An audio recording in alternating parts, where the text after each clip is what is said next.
The aim of this course is how speech sounds they are used in language, and this theoretical context is called phonetics and phonology. So usability and how language is used is always there, but don't confuse this course with spoken English course. Spoken English course is for those who do not know how to speak in English, who are hesitant. But this is not that course, because I know that all of you know how to speak in English. You are comfortable, you are quite fluent. So you need to just raise above that level. We have seen this example that fish should be pronounced as ghoti, and why this example is important, because this example highlights the inadequacies of English writing system. The bottom line is that there is a difference between English writing system and English sound system. We cannot mix them, and the way we pronounce a word is not the way we write it. So there is a significant difference in pronunciation and how you spell them. Then we also looked at the important parts that are involved in speech production. First part is larynx. Now larynx is the sound source, because when air passes through larynx, then you modulate the vocal folds, and because of that modulation, the sound element gets into air. So if larynx is not used, then you breathe in, you breathe out like this. But larynx is responsible for providing those sound waves, those waves sound, those air, the air that you take sound. And above larynx you have pharynx, oral cavity, and nasal cavity. These three filters are there. Now first we will look at larynx in detail. Now here you find the enlarged diagram of larynx. So as you can see that larynx is also known as voice box. Larynx is also known as Adam's apple. So these are other names for larynx. So larynx is a technical term. In colloquial, you can say Adam's apple, or you can also say voice box. So box, you know the concept of a box. So here box is just like a metaphor that you used, because it doesn't look like a box. If you look at larynx here, it doesn't look like a box. So a box is something different in size and shape. But when it comes to the feature of the box, that feature is the feature of the box is something that is covered position, covered portion.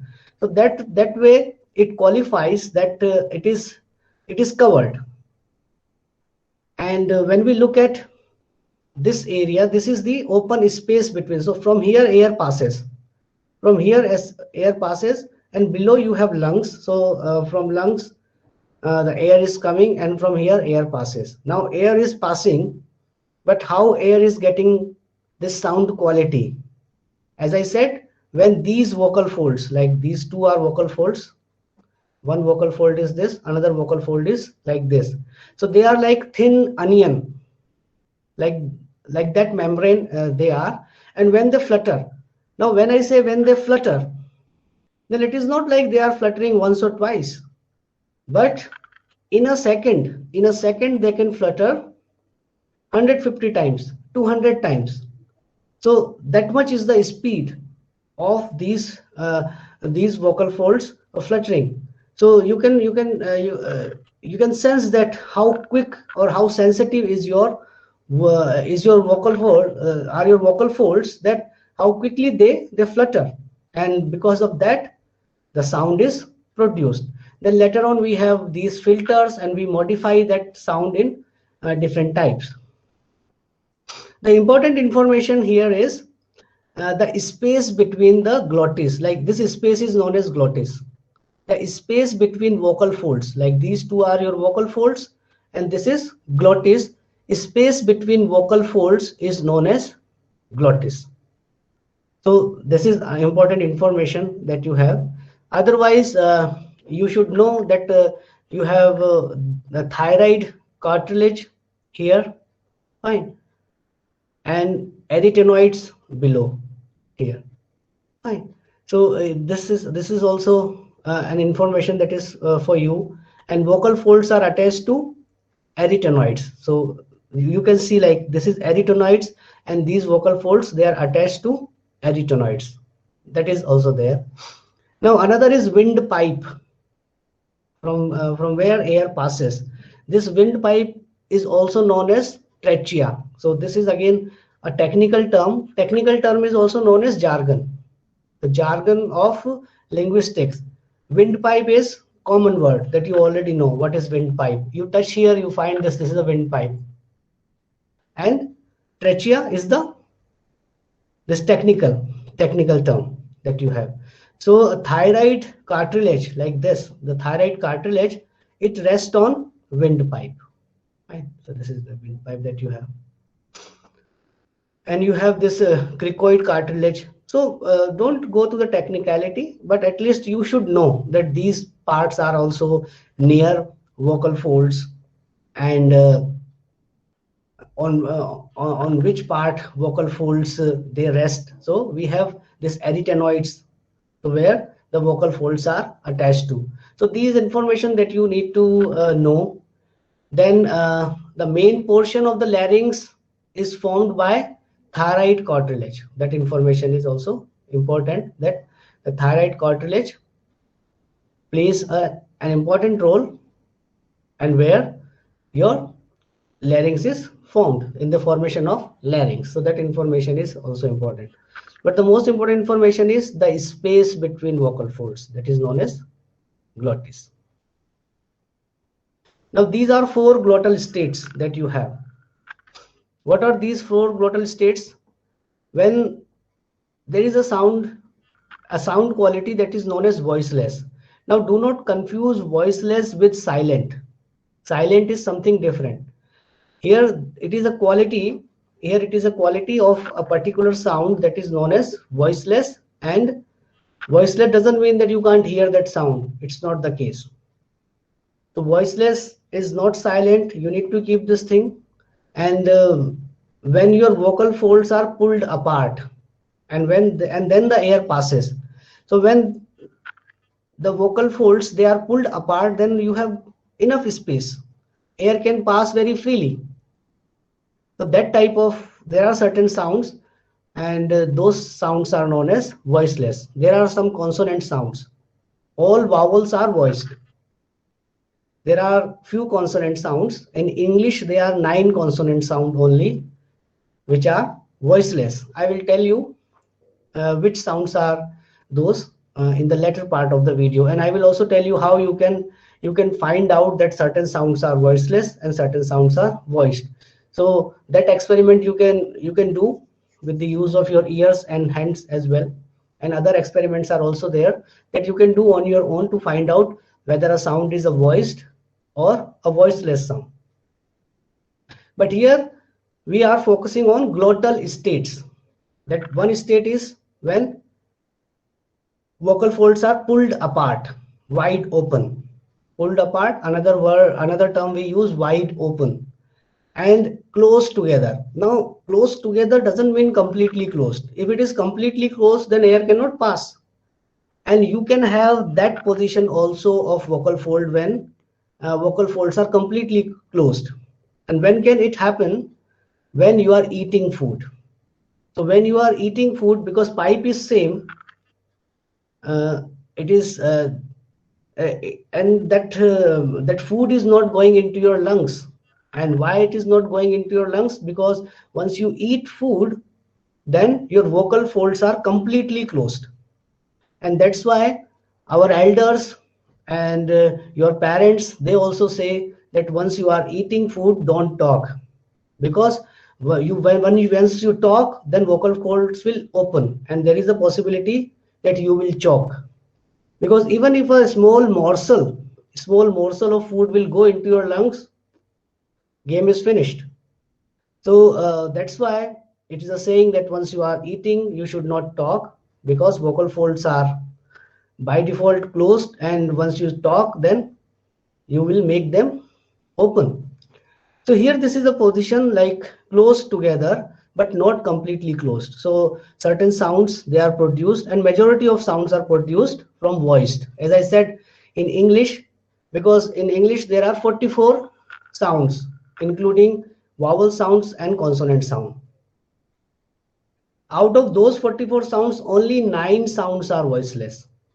That means rest of the sounds are voiced. So if you remember those 9 sounds, because I remember like p, p, t, k, ch, f, t, sh, sh, h. So these 9 sounds they are voiceless sounds. Rest of the sounds are all voiced. Then whisper. Now all of you know how to whisper. Fine. Once someone is sleeping beside you and you are talking to other person, so you just whisper. And once you whisper, then this type of position is there of your vocal folds. And what type of position is this? As you can see, that anterior is close together, fine, and the posterior is apart. Here this part is apart, so only this much space is there. This is one. Murmur. Murmur means breathy voice. When can you have a breathy voice? When you are climbing a mountain. Let's say you are climbing Mata Vaishno Devi mountain, and then you are talking at the same time. Then you have a breathy voice. You are climbing stairs, and then you are talking. Then you have a breathy voice. Once you are playing, and then you are talking, like you are running and you are also talking, or you are walking very fast and then you are talking, or when you are in any other physical activity where it requires more oxygen, then you have a breathy voice, and that breathy voice is known as murmur. So whispers, they can also voiceless, and there are certain 9 sounds, they are voiceless. So this is just for information, so don't worry about that how we will draw such type of complex diagrams, because we have a simplified version of these diagrams as well. So they are the actual representation of your organ, but you need not to draw exactly, but you need to have an understanding that what is happening inside my larynx. That thing is more important, and you should know the 4 glottal states, that they are voiceless, voiced, whisper, and murmur. Now there are certain terminologies which are used often and which are oftenly confused as well, because many people they use them, but they use them in a wrong manner, in a different meaning. Now the first is stress. One type of stress is mental, physical stress that you have. Like you say, nowadays I have a lot of stress, or I have been going through a lot of stress. We are not talking about that stress at all. This stress is relative strength of a syllable.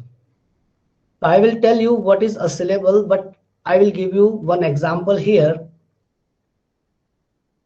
I say academy. Again, I say the word academy. Now, if I ask you that which syllable is getting prominence, you will say academy. Academy. Is you hear this ka more loudly than the other syllables that are there in this word academy.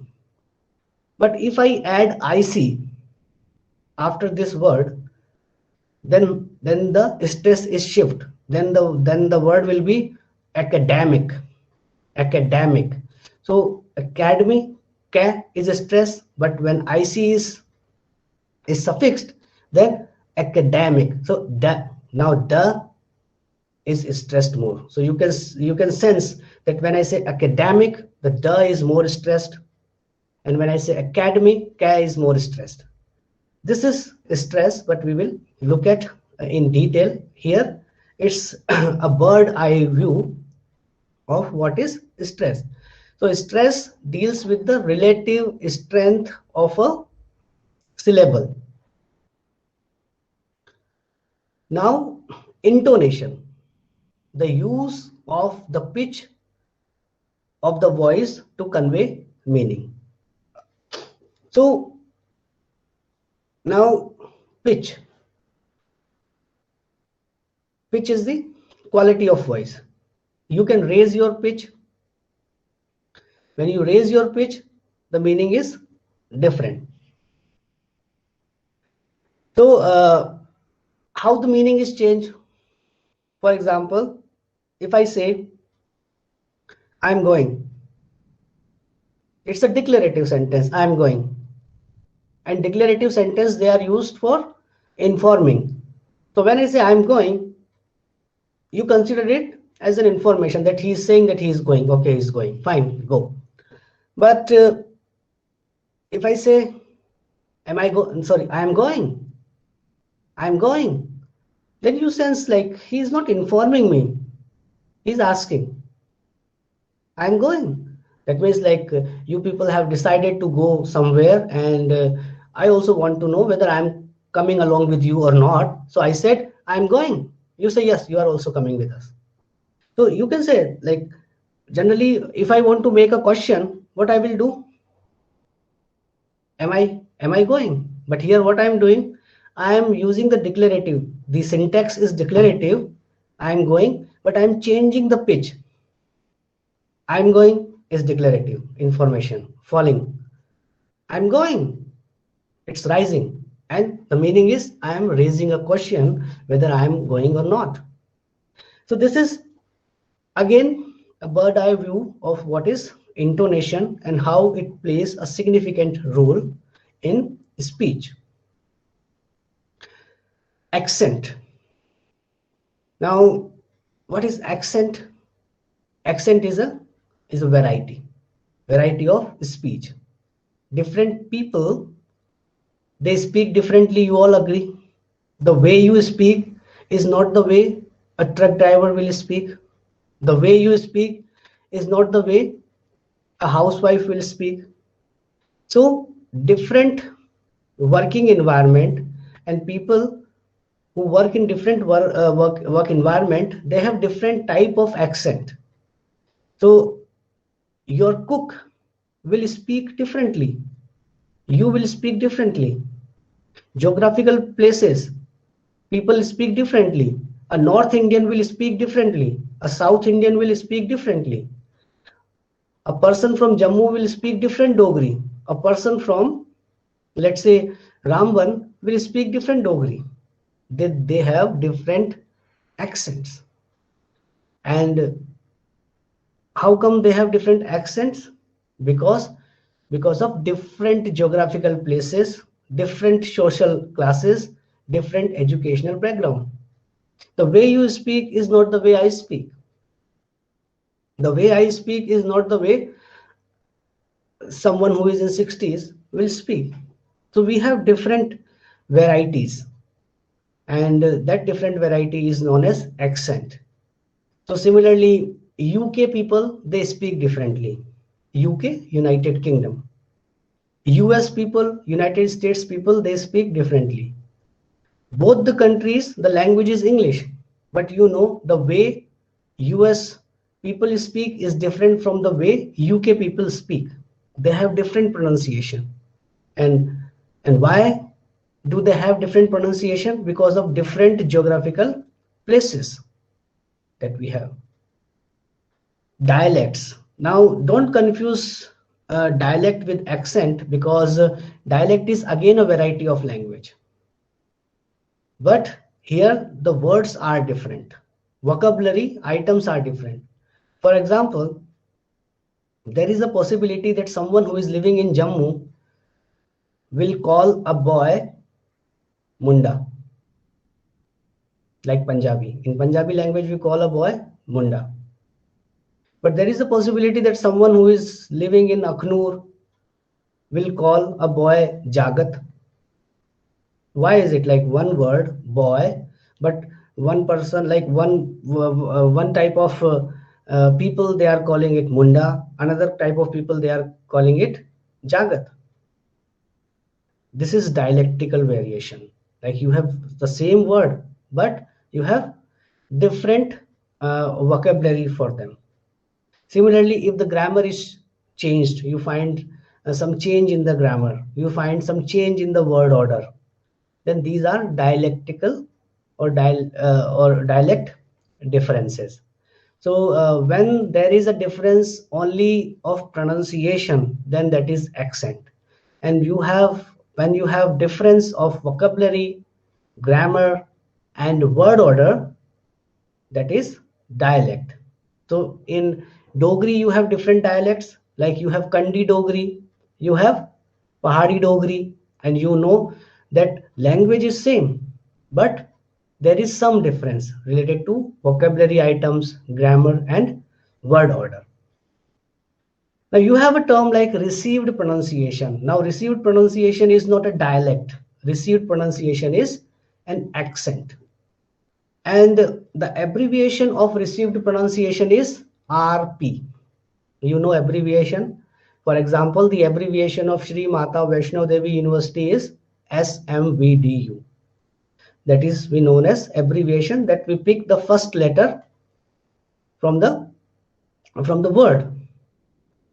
Now this received pronunciation is an accent and used by most announcer and news readers on BBC. Few decades back, received pronunciation RP was considered the standard pronunciation. People, they were copying received pronunciation. They wanted to speak like BBC news readers or BBC announcers. BBC is British Broadcasting Corporation, a news service. So that pronunciation was considered the standard pronunciation. Nowadays, students and many people, they try to follow US because it is easily accessible. And how it is easily accessible? Because there are lots of Hollywood movies, there are lots of web series on Netflix and on Amazon Prime Video. So and most of them are they are made in US Hollywood. So that pronunciation they try to copy.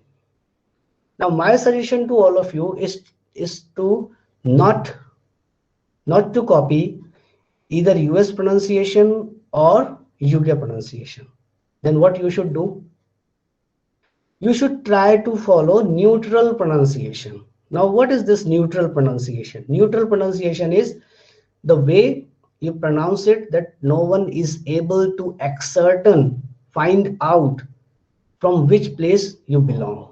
So once you speak in that neutral accent, no one is able to find out whether you are an Indian, you are let's say from any other country.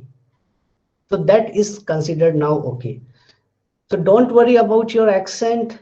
Don't blindly follow UK, US. If it is naturally coming to you, there is no harm in that. But don't try to copy. Speak in your natural accent. That is the best way to speak. Now the title of the course is Introduction to English Sound System. And when this word English comes into our mind, then there are certain terminologies like England, Britain, and United Kingdom. Generally, people consider these three terms synonymous, similar, but there is a significant difference between England, Britain, and United Kingdom. I will tell you what is the difference. England is a country like India. India is a country, England is a country, and London is the capital of England. That is the simplest definition of England, that what is England. But when it comes to Britain, Britain is not a country. Britain is an area.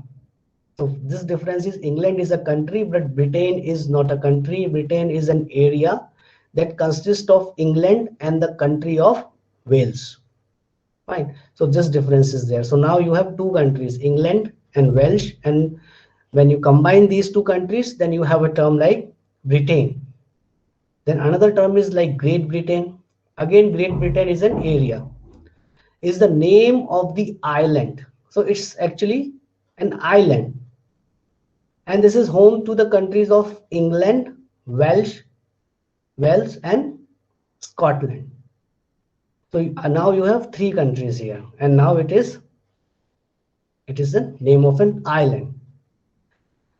Then, or you can say name of an area. There is no harm in that. United Kingdom. Now, United Kingdom is a country. Now, again, you will find it difficult to understand. England is a country. United Kingdom is also a country. How? Okay.